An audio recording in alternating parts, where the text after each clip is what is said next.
The Adventures of Pinocchio by Carlo Collodi. Chapter 3 Little as Geppetto's house was, it was neat and comfortable. It was a small room on the ground floor, with a tiny window under the stairway. The furniture could not have been much simpler: a very old chair, a rickety old bed, and a tumble-down table. A fireplace full of burning logs was painted on the wall opposite the door. Over the fire there was painted a pot full of something which kept boiling happily away and sending up clouds of what looked like real steam. As soon as he reached home, Geppetto took his tools and began to cut and shape the wood into a Marionette. "What shall I call him?" he said to himself. "I think I'll call him Pinocchio. This name will make his fortune.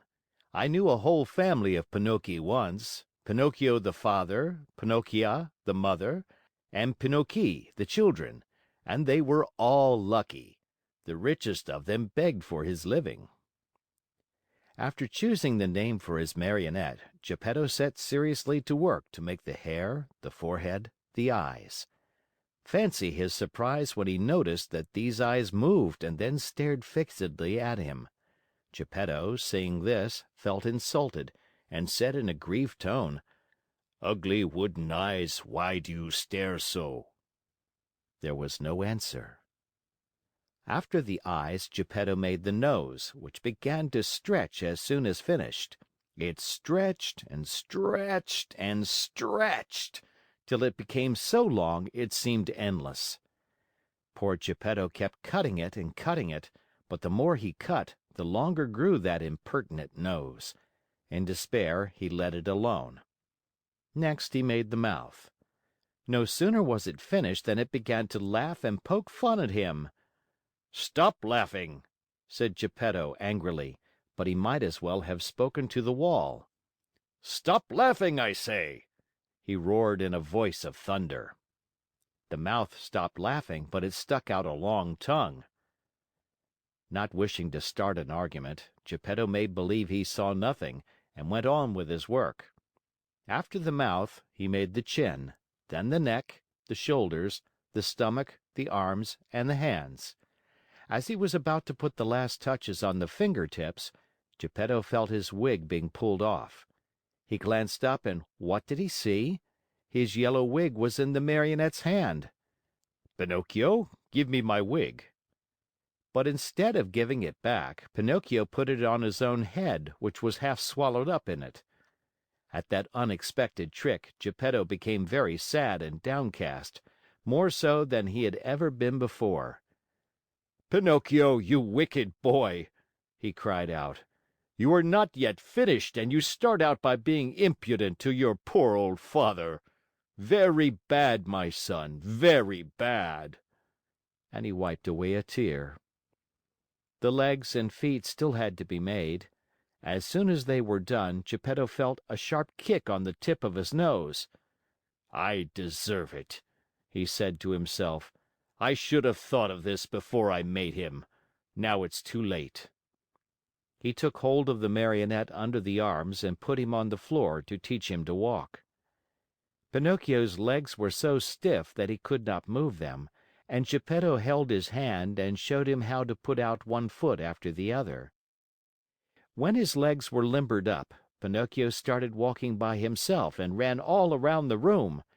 He came to the open door, and with one leap he was out into the street. Away he flew.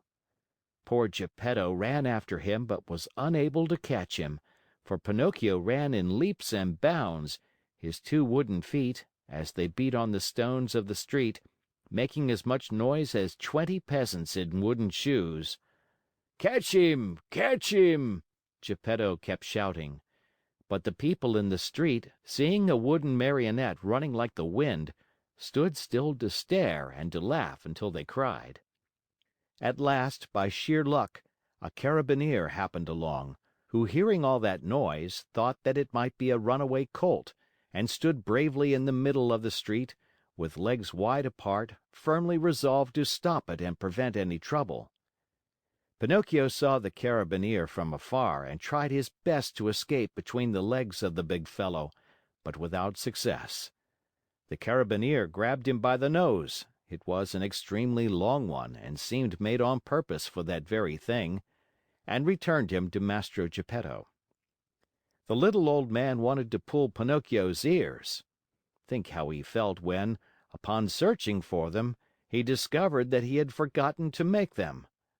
All he could do was to seize Pinocchio by the back of the neck and take him home. As he was doing so, he shook him 2 or 3 times and said to him angrily, "We're going home now. When we get home, then we'll settle this matter." Pinocchio, on hearing this, threw himself on the ground and refused to take another step. One person after another gathered around the two. Some said one thing, some another. "Poor Marionette!" called out a man. "I am not surprised he doesn't want to go home. Geppetto, no doubt, will beat him unmercifully, he is so mean and cruel." "Geppetto looks like a good man," added another, "but with boys he's a real tyrant. If we leave that poor Marionette in his hands, he may tear him to pieces." They said so much that, finally, the Carabineer ended matters by setting Pinocchio at liberty and dragging Geppetto to prison. The poor old fellow did not know how to defend himself, but wept and wailed like a child and said between his sobs, "Ungrateful boy! To think I tried so hard to make you a well-behaved Marionette! I deserve it, however. I should have given the matter more thought." What happened after this is an almost unbelievable story, but you may hear it, dear children, in the chapters that follow.